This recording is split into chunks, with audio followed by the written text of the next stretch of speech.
अल्हम्दुलिल्लाहि रब्बिल आलमीन वस्सलातु वस्सलामु अला सय्यिदिल मुरसलीन व अला आलिहि व अस्हाबिहि अजमाईन व अशहदु अन ला इलाहा इल्लल्लाहु वहदहु ला शरीका लह व अशहदु अन्न मुहम्मदन अब्दुहु व रसूलुहु अम्मा बअद क़ाल नबी सल्लल्लाहु तआला अलैहि वसल्लम अद्दीनु अन्नसीहा औ कमा क़ाल अलैहि सलातु वस्सलाम वक़ाल रसूलुल्लाहि सल्लल्लाहु अलैहि वसल्लम ला तबाग़ज़ू वला तहासदू वला तदाबरू वला तक़ातऊ वकूनू इबादल्लाहि इख़वाना औ कमा क़ाला अलैहि सलातु वस्सलाम अल्लाहुम्मा सल्लि अला सय्यिदिना व मौलाना मुहम्मद व अला आलि सय्यिदिना व मौलाना मुहम्मद व बारिक व सल्लिम अस्तग़फिरुल्लाहल्लज़ी ला इलाहा इल्ला हुवल हय्युल क़य्यूम व अतूबु इलैहि रब्बि ज़िदनी इल्मा रब्बि ज़िदनी इल्मा रब्बि ज़िदनी इल्मा। আল্লাহ পাক জাল্লা জালালুহু আমাদের সবাইকে মাফ করে দেন। রব্বুল আলামিন আজকের এই মাহফিলকে কবুল করে নেন। সবাইকে কামিল হেদায়েত দান করেন। সবাইকে কোরআন সুন্নাহ মোতাবেক চলার তৌফিক দান করেন। এই এলাকার সকল নারীদেরকে মেয়েদেরকে শরঈ পর্দা করার তৌফিক দান করেন। লা ইলাহা ইল্লাল্লাহ লা ইলাহা ইল্লাল্লাহ লা ইলাহা ইল্লাল্লাহ। আমার ভাইরা, অল্প কিছু দিনই আমরা এই দুনিয়াতে থাকব। এখন মাটির উপরে, যে কোনো মুহূর্তেই মাটির নিচে চলে যাব। মাটির উপরে যতদিন আমরা থাকব, আমাদের একটু সুখের দরকার, শান্তির দরকার, নিরাপত্তার দরকার, রিজিকের দরকার, ইজ্জত সম্মানের দরকার। মাটির নিচে গেলেও সুখের দরকার, শান্তির দরকার, আরামের দরকার, রিজিকের দরকার। মাটির উপরে যা কিছু দরকার, মাটির নিচেও তাই দরকার। এসব কিছু রয়েছে দিন মানার মধ্যে। যদি দিন মোতাবেক চলি, আল্লাহ পাক জাল্লা জালালুহু অফুরন্ত রিজিক আমাদেরকে দিবেন। আমাদের যা চাহিদা, এর থেকেও আমাদেরকে রিজিক বেশি দিবেন। আমাদের চিন্তা ভাবনার বাহিরে আমাদেরকে রিজিক দিবেন। এবং মৃত্যুর পরেও যা যা দরকার সবকিছু আল্লাহ পাকই দিবেন। আমাদের কর্তব্য কি? দিন মোতাবেক চলা। রব্বুল আলামিন পবিত্র কোরআনুল কারীমের মধ্যে বলেছেন, ওমাইয়াত্তাকিল্লাহা ইয়াজআল লাহু মাখরাজা ওয়া ইয়ারযুকুহু মিন হাইসু লা ইয়াহতাসিব। আল্লাহ পাক জাল্লা জালালুহু বলেন, যে আমাকে ভয় করে এবং গুনাহ থেকে বেঁচে থাকে, পাপ করে না, নাফরমানি করে না, তার চলার জন্য, জীবন যাপনের জন্য উত্তম রাস্তা আমি খুলে দেই। ওয়া ইয়ারযুকুহু মিন হাইসু লা ইয়াহতাসিব। এবং এমন এমন জায়গা থেকে তার জন্য রিজিকের ব্যবস্থা করি যেটা সে কল্পনাও করে না। করতে হবে কি? গুনাহ থেকে বেঁচে থাকতে হবে। আমাদের অবস্থা হলো ওই অ্যালার্জি রোগীর মতো। অ্যালার্জি রোগী যিনি, অ্যালার্জির ওষুধ খান, আবার বেগুনের ভর্তাও খান, অ্যালার্জির ওষুধ খান, আবার ইলিশ মাছও খান, পুঁটি মাছ খান, গরু গোশত খায়, আবার অ্যালার্জির ওষুধও খায়। আমাদের অবস্থা এমন, নামাজও পড়ি আবার সুদও খাই, নামাজও পড়ি মিথ্যা কথাও বলি, হজও করি, টেলিভিশনও দেখি, পাঞ্জাবি পাজামা পরলাম, এদিকে মানুষের সাথে প্রতারণা করলাম, মানুষের প্রতি অন্তরাত্মায় হিংসা রাখলাম। আমাদের অবস্থা এমন। পুরাপুরি আল্লাহ পাকের সাহায্য, মদদ, সহযোগিতা, রহমত, বরকত পেতে হলে আমলের পাশাপাশি গুনাহ থেকেও বেঁচে থাকতে হবে। বিশেষ করে সুদ থেকে বেঁচে থাকা। ভৈরব হচ্ছে শিল্পনগরী, বেশিরভাগ মানুষই ব্যবসার সাথে সম্পৃক্ত, আর বেশিরভাগ মানুষই সুদের সাথে সম্পৃক্ত। আমি ভাবতাম যে রমজান মাস আসলে মনে হয় ভৈরবের ব্যবসায়ীরা ভালো হয়ে যাবে, এক মাস অন্তত সুদ নিবে না। পরে শুনলাম যে সুদের সিরিয়াল এত লম্বা, রমজান মাসে সিঁড়ি পর্যন্ত চলে আসছে, ব্যাংকে জায়গা হয় না।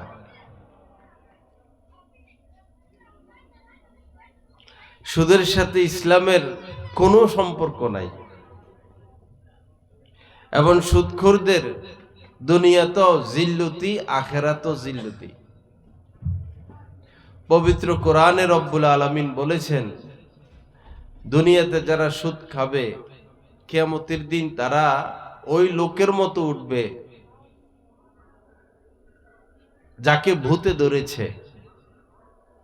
দুনিয়াতে যদি কাউকে ভূতে ধরে তো সে উল্টাপাল্টা কথা বলে, দিশা থাকে না, বেদিশা।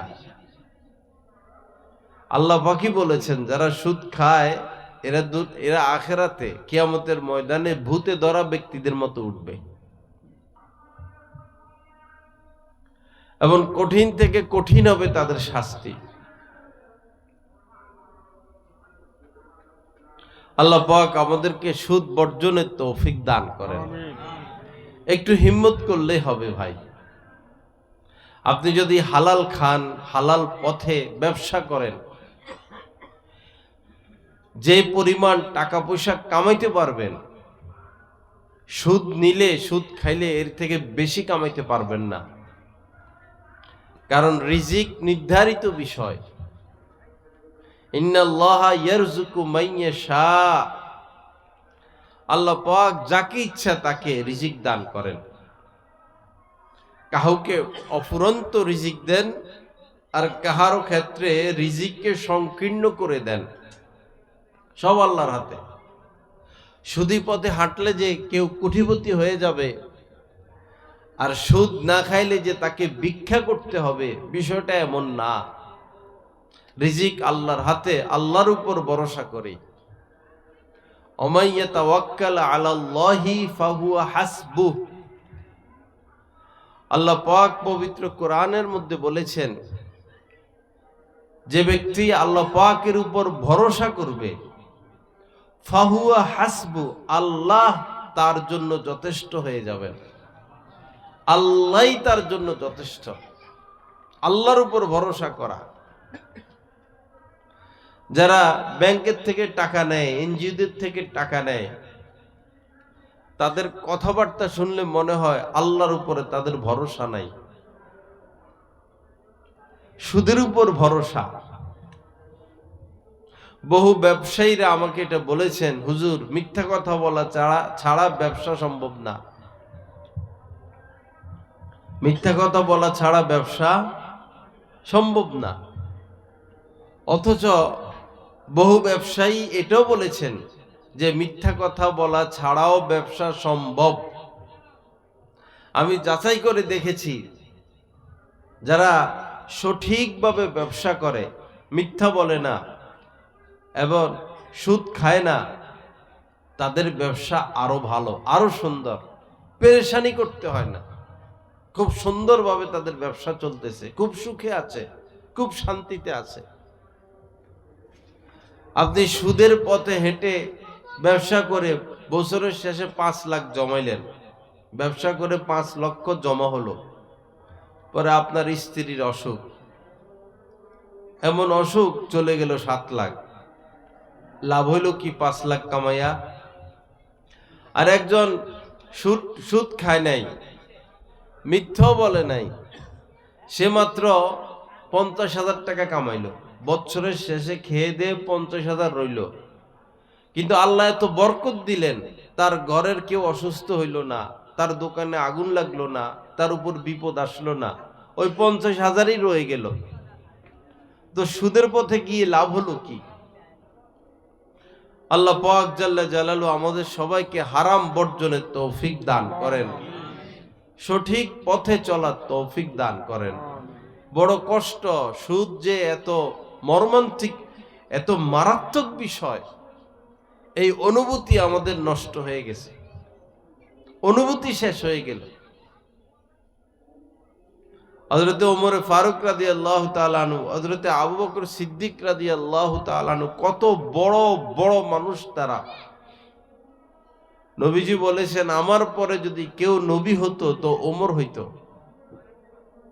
অথচ ওনারা অজান্তে, না জেনে সন্দেহযুক্ত খাবার গ্রহণ করেছেন, জানার সাথে সাথে গলায় হাত ঢুকিয়ে বমি করে এটা বের করে দিয়েছেন।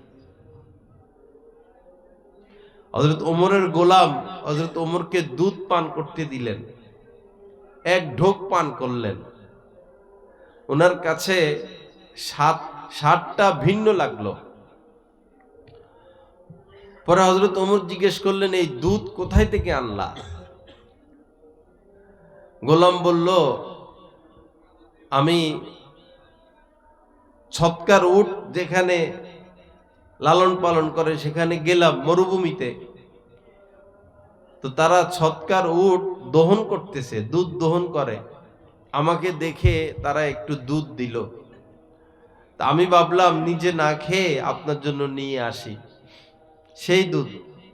তো সৎকা তো গরিব মানুষ খাবে, হযরত ওমরের জন্য সৎকা নিষেধ। এ কথা শোনার সাথে সাথেই হযরত ওমর গলার ভিতরে হাত ঢুকিয়ে এই দুধটুকু বের করে দিয়েছেন।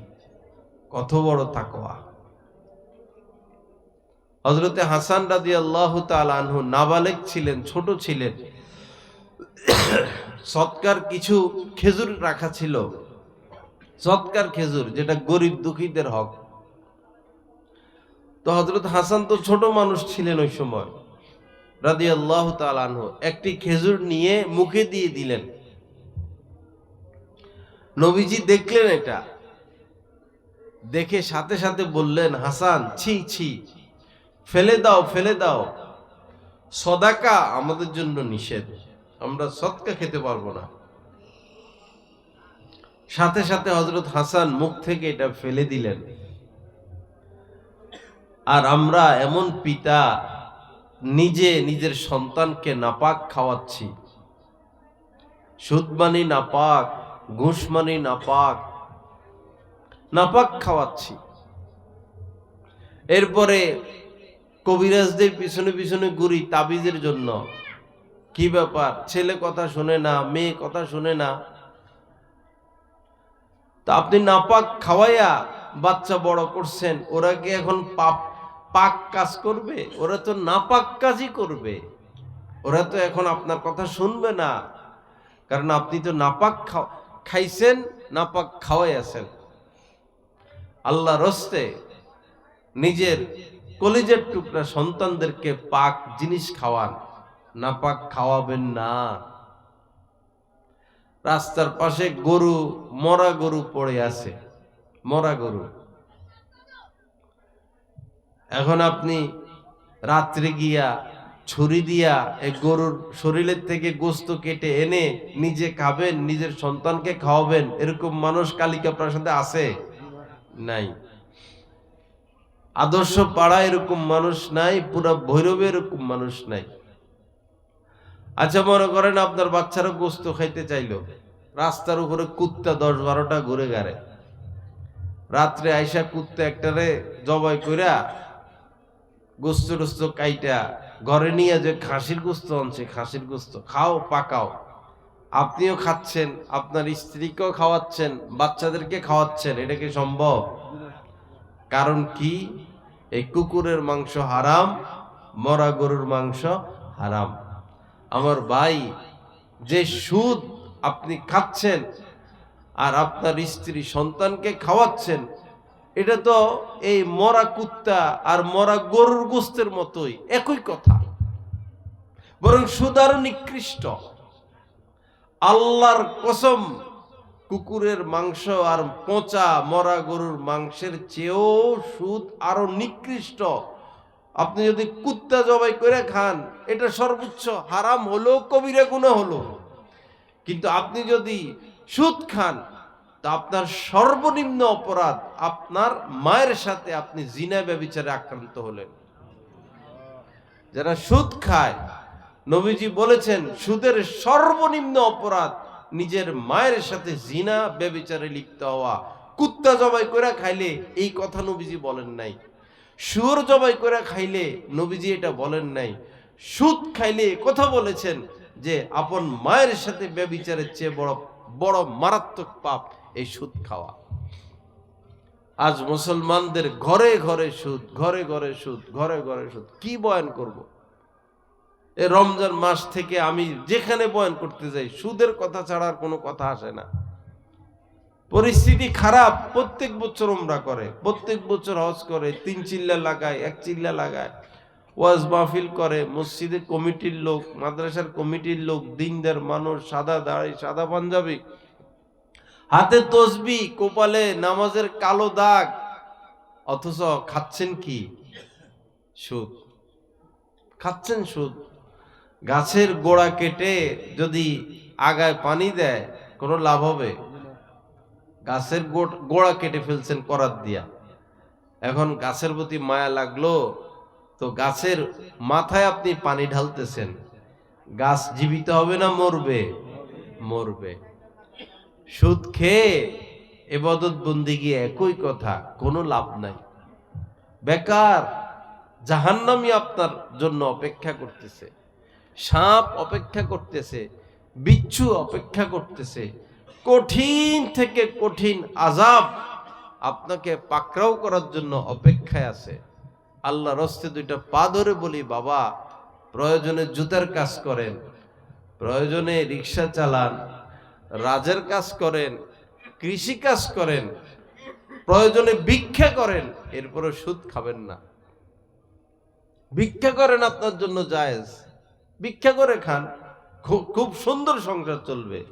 ওই ভিক্ষুক আমাদের থেকে কোটি কোটি গুণ ঊর্ধ্বে তার সম্মান যে সুদ খায়। সুদখোরের চেয়ে একটা ভিক্ষুকের সম্মান কোটি কোটি গুণ ঊর্ধ্বে। সুদখোরের চেয়ে একজন মুসি, একজন সুইফারের সম্মান কোটি কোটি গুণ ঊর্ধ্বে। কারণ যিনি সুইফার, যিনি মুচি, যিনি ভিক্ষুক, তিনি সুদ খাচ্ছেন না, হালাল খাচ্ছেন। আল্লাহ আমাদেরকে সুদ থেকে তওবা করার তৌফিক দান করেন। আর বাবা, সুদ খেয়ে কি করবেন? আপনি সুদ খেয়ে কি করবেন? আল্লাহ পাক চ্যালেঞ্জ করছেন, সকল সুদখোরদের সাথে চ্যালেঞ্জ করছেন, ইয়ামহাকুল্লাহুর রিবা ওয়া ইউরবিস সাদাকাত। হে সুদখোরেরা, শুনো, 1 টাকা সুদ উঠাও, আর 1 লক্ষ উঠাও, আর 1 কোটি উঠাও, আর 50 কোটি উঠাও না কেন, তোমার এই সুদী কারবারের ব্যবসাকে আমি ছিন্ন ভিন্ন করে ফেলবো, নিশ্চিহ্ন করে ফেলবো, রাখবো না আমি তোমার এই ব্যবসা। আল্লাহর চ্যালেঞ্জ। আল্লাহ বলতেছেন রাখবেন না এই ব্যবসায় টাকা পয়সা। কেন আমরা এই দুঃসাহস করি?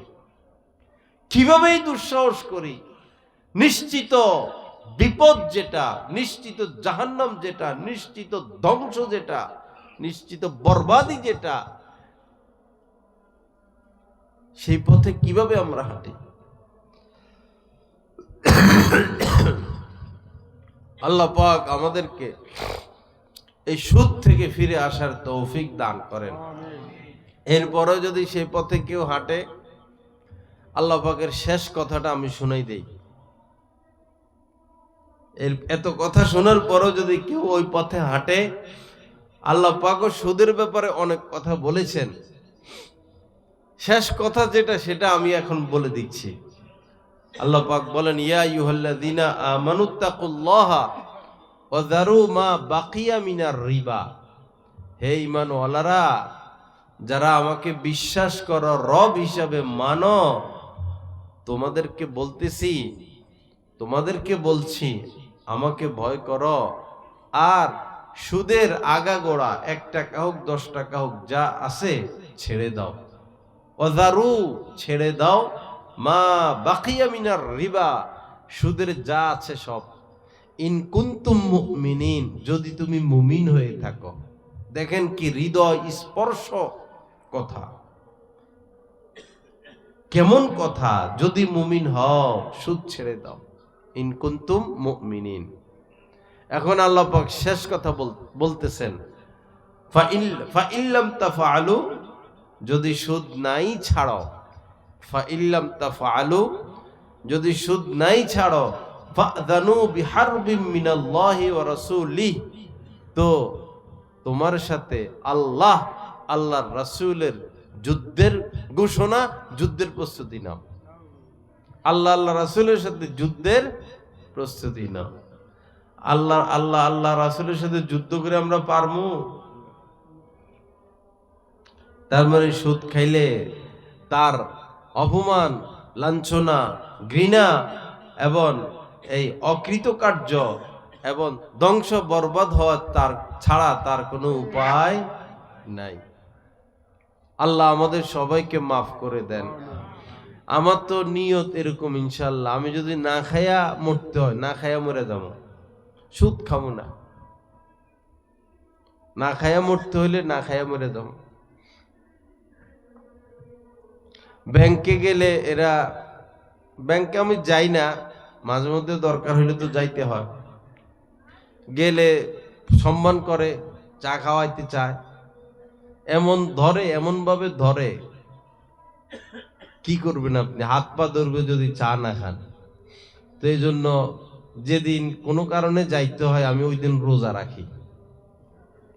পরে ব্যাংকে গেলে ধরে সবাই মিলা, বলি ভাই আমি তো রোজা, আর খাওয়াইতে পারবো না। লা ইলাহা ইল্লাল্লাহ। আল্লাহ আমাদেরকে মাফ করে দেন। কোনো কারণে যদি কোনো সুদখোরের এই বাড়িতে খাইতে হয়, অনেক সময় আত্মীয় আছে, বা আমরা মসজিদের ইমাম খতিব হিসাবে অনেক সময় কারো বাসায় যাইতে হয়, না হলে অন্য লাইনে সমস্যা, তো গেলেও ঘৃণা লাগে। না পারতে একটু মুখে দেই, কিন্তু পরে এসে যে পরিমাণ খাইছি এই পরিমাণ সদকা দিয়ে দিই। এটা নিয়ম। ইমাম সাহেবদের জন্য আল্লাহ একটা রাস্তা খোলা রাখছে। কোনো কারণে যদি সুদখোরের বাড়িতে খাইতেই হয়, না হলে বড় ফিতনা হবে, তখন এই পরিমাণ বা এর থেকে একটু বেশি সদকা করে দিতে হয়। আল্লাহ আমাদের সবাইকে মাফ করেন। তবে মাসালা এই, যার অর্ধেকের বেশি সুদ, তার হাদিয়া না নেওয়া, তার বাড়িতে না খাওয়া, তার টাকা পয়সা মসজিদ মাদ্রাসায় না নেওয়া। লা ইলাহা ইল্লাল্লাহ। আল্লাহ আমাদের সবাইকে মাফ করে দেন, আমাদেরকে সহিহ বুঝ দান করেন, আমাদেরকে পাপের সকল পথ বর্জনের তৌফিক দান করেন। আমার ভাইরা, রমজান গেল, রমজান থেকে শিখলাম কি? যে কোনো কিছু থেকে তো শিক্ষা গ্রহণ করতে হয়। একটা মাস আল্লাহ পাক রোজা রাখা ফরজ করেছেন, রেখেছি আমরা। কেন ফরজ করেছেন? সার্থকতা কি? ফায়দা কি হলো? শিখলাম কি? অর্জন কি? আল্লাহ পাক বলেন, লাআল্লাকুম তাত্তাকুন, রমজান মাসে রোজা রাখা ফরজ করলাম যেন তোমরা মুত্তাকি হয়ে যাও, যেন তোমরা গুনাহ ছেড়ে দাও। আল্লাহর কসম, 1 মাস আল্লাহ রোজাকে ফরজ করেছেন, এই লক্ষ্যে বান্দারা যেন পাপ মুক্ত হয়ে যায়, লক্ষ্য এই। এখন বলুন তো, রোজা তো আমরা রাখলাম, ঈদও গেল, আল্লাহ যে দুইটা চোখ দিলেন আর বিধান দিলেন, আপন মায়ের দিকে মায়া মমতার সাথে তাকাইলে কবুল হজের সওয়াব, আবার ভাবির দিকে তাকাইবা, চাচির দিকে তাকাইবা, মামির দিকে তাকাইবা, খালতো বোন, চাচতো বোন, জ্যাঠতো বোন, ফুফাতো বোন, রাস্তাঘাটের মহিলা, পত্রপত্রিকার মহিলা, মোবাইলের মহিলা, ভিন নারী, পর নারী, বেগানা নারী, তাদের দিকে তাকাইলে তাকানো হারাম, গুনাহে কবিরা। আল্লাহর বিধান, ভিন নারীর দিকে তাকানো যাবে না। আমরা কি পুরাপুরি আমাদের নজরকে হেফাজত করি? করি তো না, নজর হেফাজত করি না। কি নিয়ে যাব কবরে? কি নিয়ে যাব?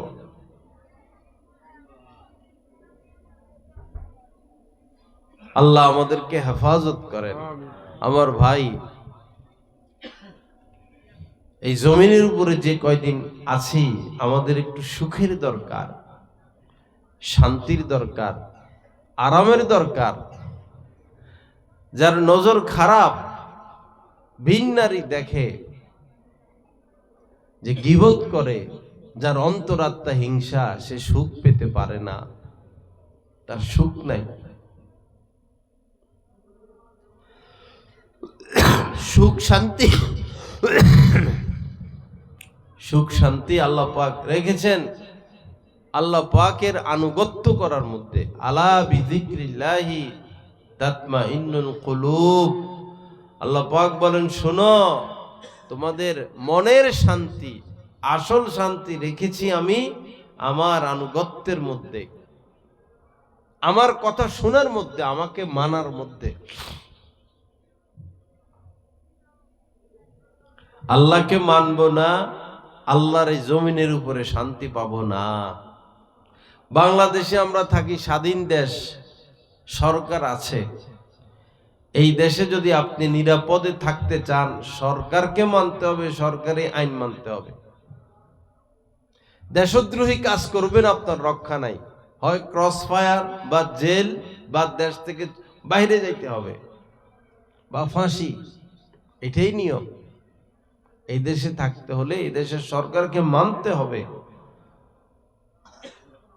তদ্রূপ আসল সরকার আল্লাহ, এই জমিনের আসল মালিক আল্লাহ।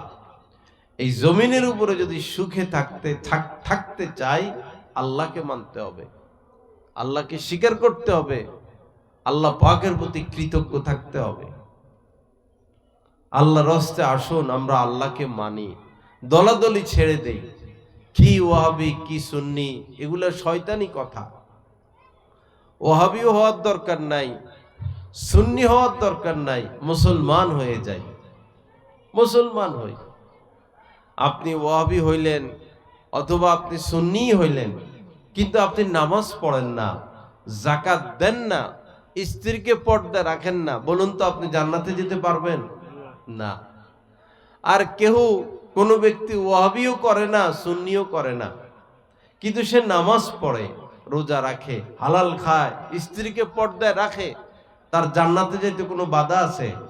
কোনো বাধা নাই, কোনো বাধা নাই। আমরা বৈরববাসী এই ওয়াহাবি সুন্নি দলাদলি থেকে বের হয়ে চলে আসি। এটা এই দল আল্লাহ রাসূল গঠন করেন নাই। এই দলাদলি নবীজির জামানায় ছিল না, সাহাবাদের জামানায় ছিল না, 100 বছর আগেও ছিল না। এই অল্প কিছুদিন আগে এগুলো বাইর হয়েছে, কিছু খারাপ মানুষ এগুলো বাইর করছে। আমরা মুসলমানরা যেন এক হয়ে থাকতে না পারি। আসুন ভাইরা, মুসলমান হয়ে যাই।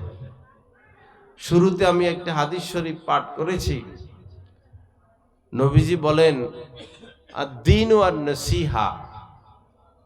দিন কি? নবীজি বলেন, দিন মানে হচ্ছে সকল মুসলমানের প্রতি আন্তরিক হওয়া। সকল মুসলমানের প্রতি কি হওয়া? আন্তরিক হওয়ার নাম দিন। আপনার পাশের ঘর, তার আয় রোজগার ভালো, বিল্ডিংয়ে থাকে, আপনি থাকেন টিনের ঘরে। আপনি মুসলমান হিসাবে তার প্রতি আপনাকে আন্তরিক থাকতে হবে, কিন্তু আপনি তার প্রতি হিংসা রাখেন। তার ধ্বংস হোক, তার বরবাদি হোক, তার ব্যবসা খারাপ হোক, তার অসুখ বিসুখ হোক, তার অশান্তি কামনা করেন, অকল্যাণ কামনা করেন। বলুন তো আপনার মধ্যে কি দিন আছে? নাই। সকল মুসলমানের প্রতি যখন হিতাকাঙ্ক্ষী হতে পারবো, আন্তরিক হতে পারবো, তখন আমার আপনার মধ্যে দিন আসলো। অর্থাৎ অন্তর থেকে হিংসা দূর করা, বিদ্বেষ দূর করা, দুশ্মনী দূর করা, সকল মুসলমানকে ভালোবাসা। আল্লাহ আমাদেরকে তৌফিক দান করেন, সকলের প্রতি ভালোবাসা পোষণ করার তৌফিক দান করেন। এক মুসলমানের উপর আরেক মুসলমানের কিছু হক আছে, আবশ্যকীয় কর্তব্য এই হকগুলো পালন করা। যেমন অসুস্থ হলে দেখতে যাওয়া, অসুস্থ হলে দেখতে যাওয়া। আমি রমজানের শুরুতে অসুস্থ ছিলাম, প্রায় 3-4 দিন শোয়া, জ্বর। আমার তো মাশাআল্লাহ বৈরবে বক্তবিন্দুর অভাব নাই, আমার একজন মানুষও দেখতে গেল না। দেখেন, তা আমারে কেউ দেখতে গেল না,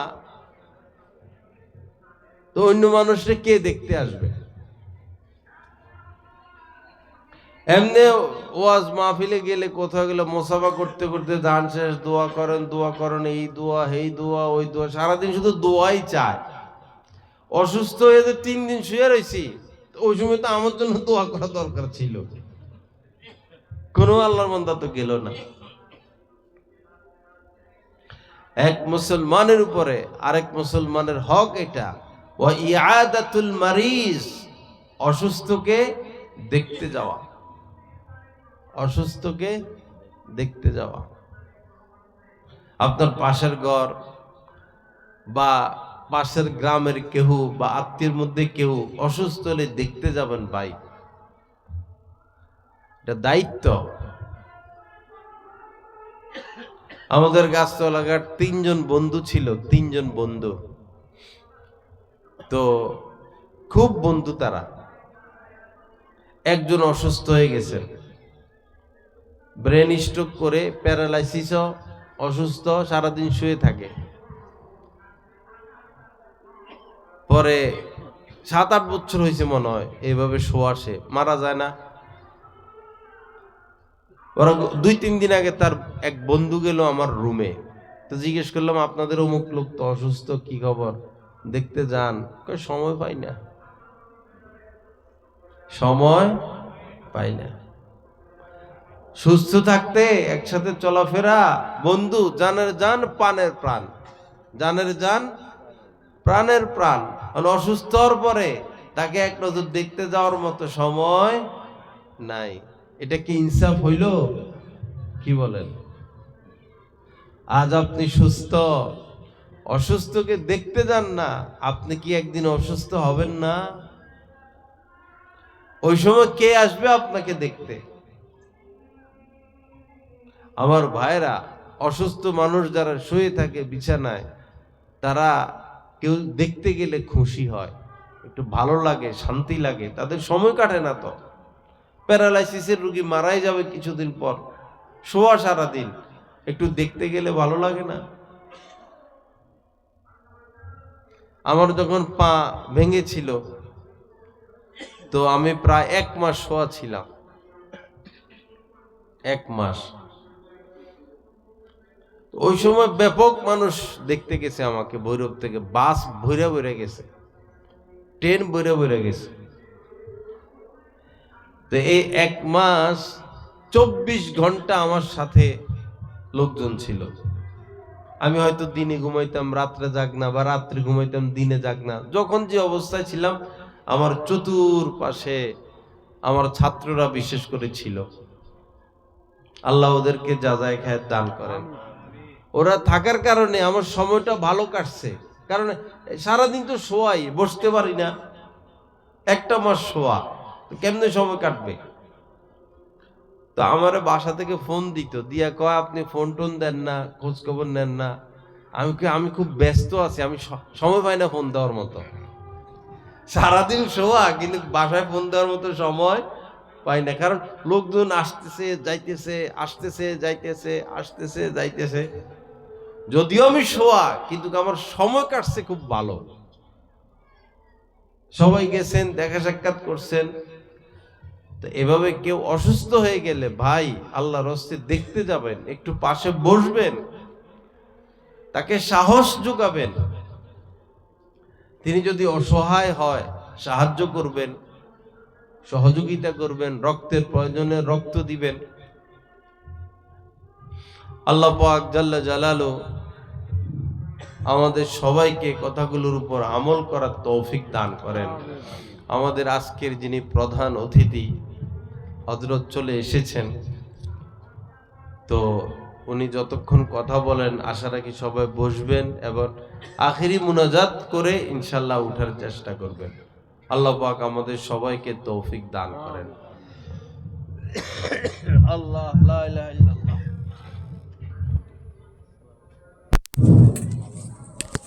আলহামদুলিল্লাহ, সুম্মা আলহামদুলিল্লাহ।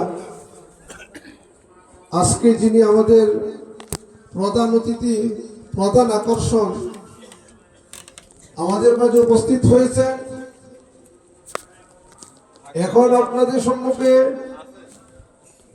কোরআন এবং হাদিস থেকে মূল্যবান বয়ান পেশ করবেন হযরত মাওলানা মুফতি আবুল হাসানাত ফরিদি সাহেব, ঢাকা।